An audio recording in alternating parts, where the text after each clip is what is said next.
Be blessed, folks. So, let me start off by saying this before I address whatever nonsensical immigration concerns there are.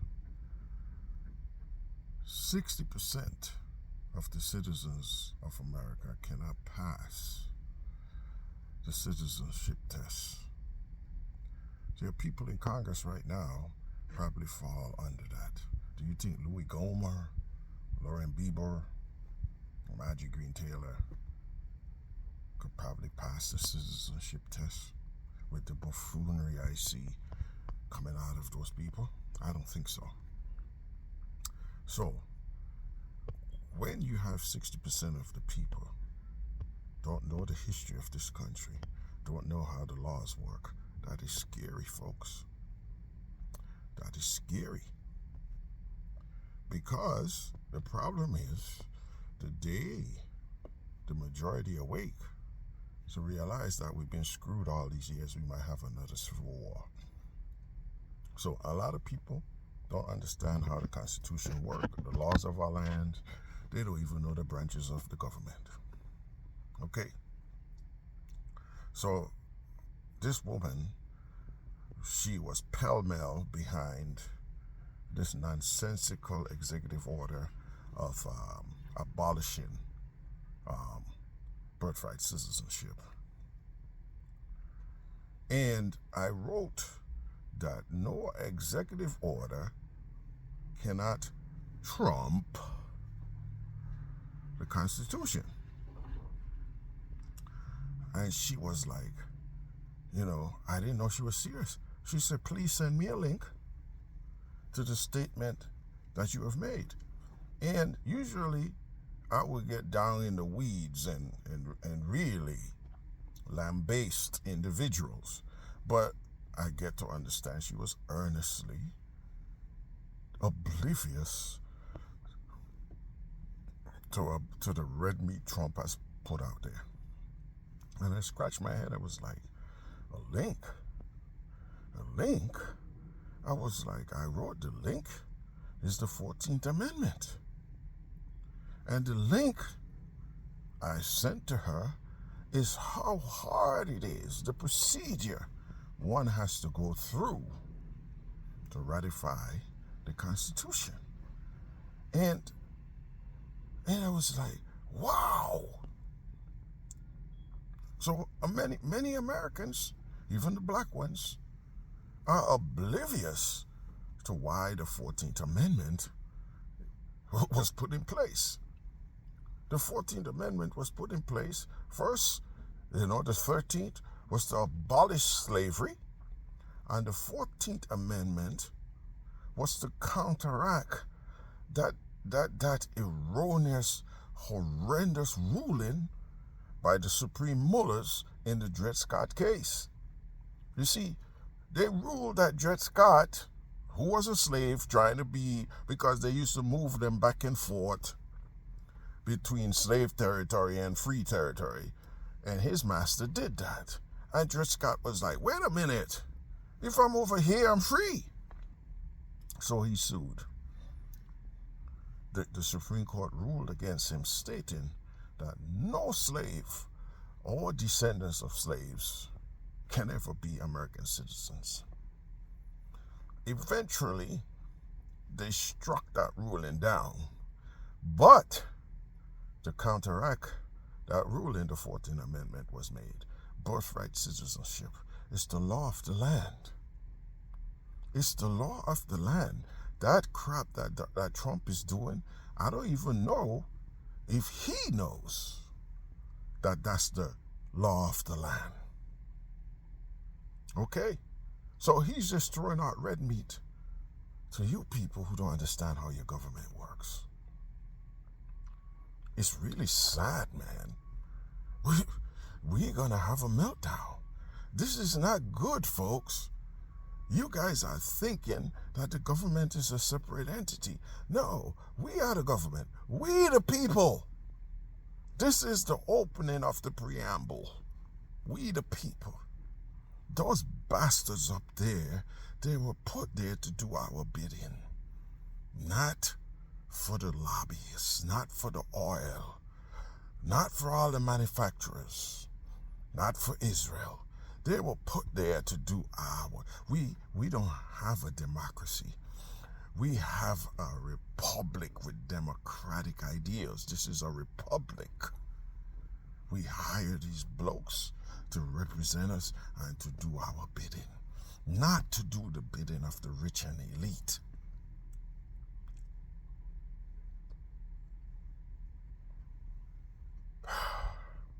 So, Trump signed another executive order sending troops to the border. That's the only legal thing maybe Trump is allowed to do.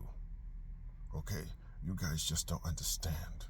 The president is one of the least powerful people in the United States.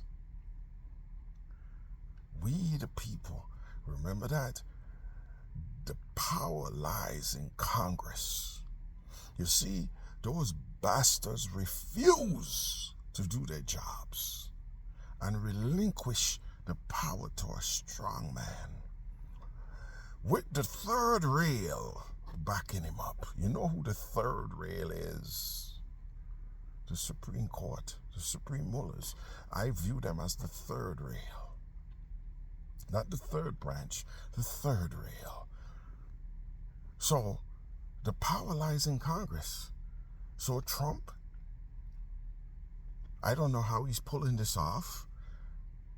He took a warlike posture towards immigration, which is wrong. That's not an invasion. No one is threatening the United States. But he took this warlike posture to immigration. Okay? So he signed an executive order. Troops on the border. Guess what? That's the only power he has, is to make war. Are we at war? No.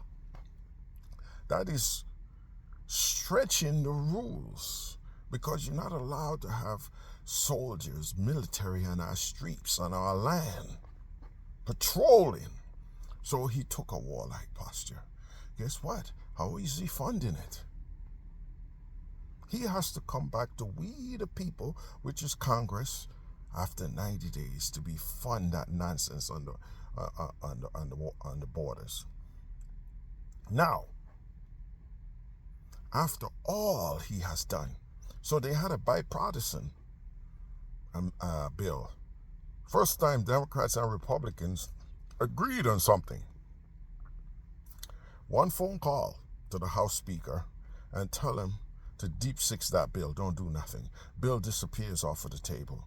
Now Donald Trump is in control because he wanted to campaign on that. You catch how this country operates? He wanted to campaign on the border. Guess what?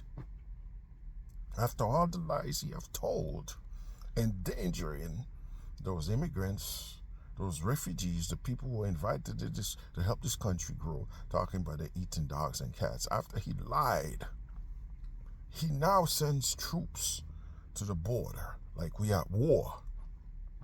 Guess what, Trump? And you idiots, if you are at war, you got to go back to Congress after 90 days to fund your war.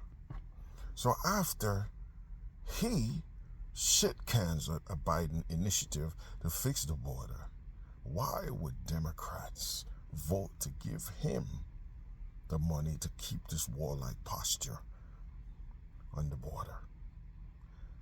I don't know if that falls under that 60% vote, whatever threshold, but why? Why would any Democrat vote for that? They would vote for it because they're spineless as could be. That's what I think. They would let Trump have his way because the Democrats are spineless. The Republicans had no problem shit canning a bipartisan bill to fix the border. So the bipartisan bill was to hire more border patrol agents, give them more equipment. This is the way how it's supposed to be approached from a civilian standpoint. We're not supposed to be willy-nilly deploying troops on our land. Do you remember the willy-nilly deploying troops in Moscow when Boris Yeltsin shelled the Kremlin? Remember that. This is the type of atmosphere and the fear that the founding fathers didn't want. That's why the Constitution was written the way it is. We the people, for the people, by the people. We don't want military rule here. You guys are going down a dangerous path because most of you are dumb. You don't understand what is written in the Constitution. So that Constitution, that 14th Amendment, was specifically geared towards black people. Specifically. So let's say they eradicate the 14th Amendment. How are they addressing the ones who had birthright citizenship? What? They're just supposed to pack their bags and go where? So you want to deport people, but other nations don't have to accept that. Cuba has a no-return policy. Okay? When Cuban immigrants here commit crimes, do they go back to Cuba? No. Other nations could take the same posture.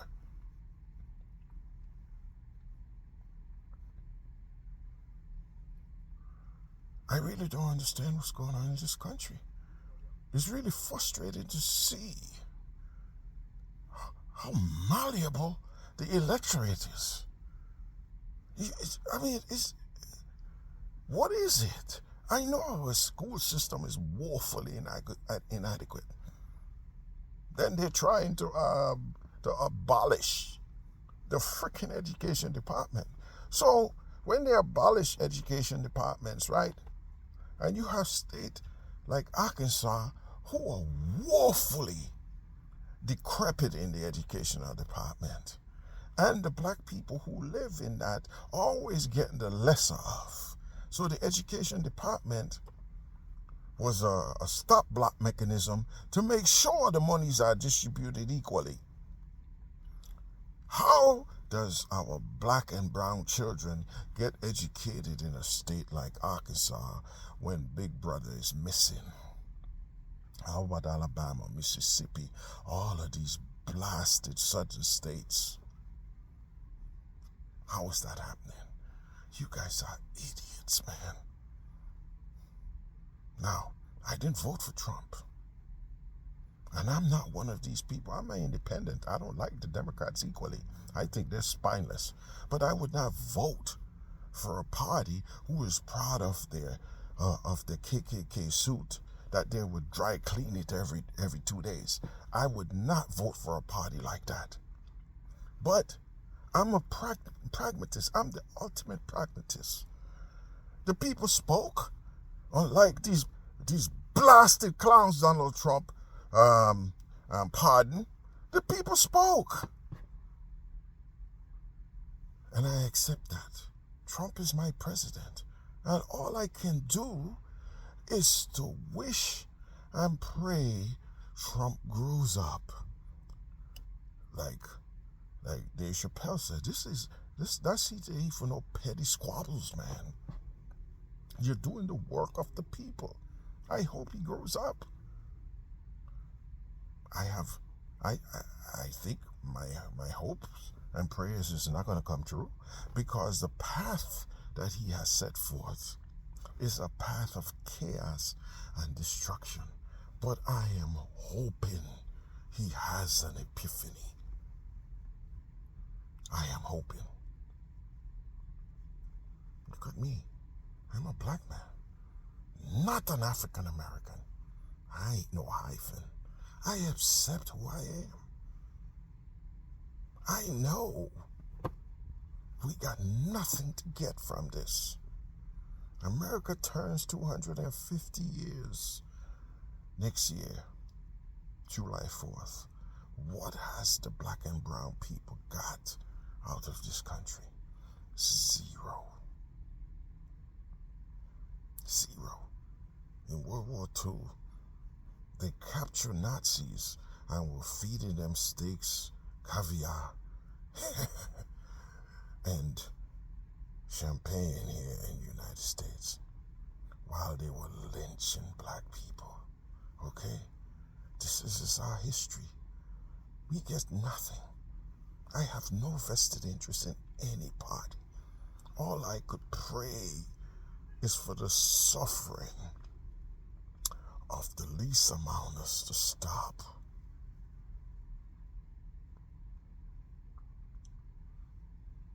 We are putting our hopes on a man that doesn't respect the law. The law of the land is the 14th Amendment.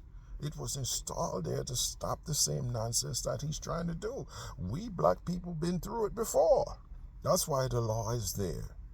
What next? Was he's gonna get rid of the 13th? And he's install slavery again? You guys are fools. You should not have military willy-nilly patrolling our soil. There's a reason for that. It's called a coup d'etat. Like Boris Yeltsin did. Shell the Kremlin. You see the potential with the last election when they stormed Capitol Hill. Yes, stormed the Bastille. Well, the Bastille was a prison. You should be a prisoner in Capitol Hill. Most of them are criminals up there anyway. They should be locked away for life. Not doing the bidding of the people. That should be a crime. Anyhow, folks, we in deep doo-doo, man. People don't know how our system works. For this reason, politicians could do whatever they want. So, look, for instance, years and years and years, they have been stealing hard-working citizens' money at the airports, highways, byways, whatever. This is how a lot of the little jurisdictions who have no income fund their law enforcement. They pull you over, and if you're traveling with cash, they would seize your cash and leave you to fight to get your money back. And that's been happening for a long, long time, even though the law says you're innocent until proven guilty. This is the type of bullshit that we, the people, allow to happen to us. So, eventually, this guy videotaped all of the constitutional violations that was done to him at the airport. News got a hold of it and broadcast it. And the Inspector General gets up there and says, okay, all of these operations have to stop because you're violating people's constitutions. He pretended like it's the first time he ever heard about this. They're using civil forfeiture that was meant to curtail racketeering and all of these people. They're using civil forfeiture on regular, hard-working citizens. And you guys are pretending that's okay. It's been going on for years. And this is the type of bullshit that gets me really upset. I don't care about Democrat or Republicans, man. We are all citizens here. We're not supposed to allow the government to take advantage of us. So, look at Trump. He installed some bullshit government, some bullshit extension of some agency, calling it some efficiency agency. Okay? Could government ever be efficient? No. It's a bunch of bull. But he need to install a body to watch law enforcement. The freaking train wreck that's law enforcement. The havoc they cause on the regular citizens. And they investigate themselves and found themselves of no wrongdoing 99.9% of the time. The only time punishment comes, it has to be so egregious and public outcry that they have to do something about it. So all of these train wrecks, airplanes going down, they have a special agency to watch and to inspect and to negate from happening again. We have a train wreck in our law enforcement. For years, the black community has suffered. You think that they would form an independent body to investigate police departments throughout the United States. No, that's not a priority. That benefits the citizens. Listen, folks, my prayer is Trump does his best. But we know what Trump best is, okay? We know what he is. I call him, the King Midas of shit. Everything he touches turns to shit. My hopes ain't that high. But to say that I'm angry Donald Trump is in there, are you freaking kidding me? I'm a black man. America turns 250 years next year. Nothing was given to us, despite what the racist says. No, that was earned. Blood, sweat, tears. Nothing was given to us. Doesn't matter what political party is up there. We get nothing. And every year the Republicans are in there, they erase our hard-earned work, rolling back all kind of laws to stop the hands of the racists, to stop the hands of the white nationalists, rolling it back. Oh, yes, everything is equal now. Yes, everything is equal. No racism here. Cop goes in, shoot black man in his mouth, beat him. All because a neighbor calls and say they see two black men and a white woman together. Oh, no racists here. All of the police brutality. Everything. No racists here. May God help us. Because we have squandered his blessings, man. We have squandered his blessings. His blessings were like Jesus did. The greatest. You see, Jesus was the greatest. He gave all of that up to serve. You guys are talking about we are a Christian nation. You're missing the mark, folks. Jesus was the greatest. Gave all of that up to serve. This is why he says the greatest among you shall become the servant. Has Donald Trump ever served anything but his own selfish purpose? But that's who you want as your leader. You want him as your leader. Calling countries shithole countries. Lying about Haitians eating cats and dogs. Calling Puerto Rico an island of garbage. And all of this nonsense you guys are doing. Guess what? A correction is coming. We have corrections in the stock market all the time. Okay, we're going to have a worldwide economic correction because we have bullied the world for too long. You see these BRICS nations? You see Venezuela and Iran with our draconian policies towards them? Venezuela and Iran controls 29% of the oil reserves. They're gonna be in BRICS. Saudi Arabia is towing the line. Should I go? Should I stay? We are in deep doo-doo, man. But the perfect man is up there. He's a man of chaos. So who else better to sit over the chaotic world for the next 4 years? As usual, you Republicans gonna overstep, right? And you're gonna ruin it for your party. I keep telling people, I will give up 4 for 20. But the 20 for the Democrats is really distressing because the Democrats have this jellyfish mentality. I wish we could have a third party to pressure these two main parties that does nothing for the people. But that's what we want. And here's Johnny.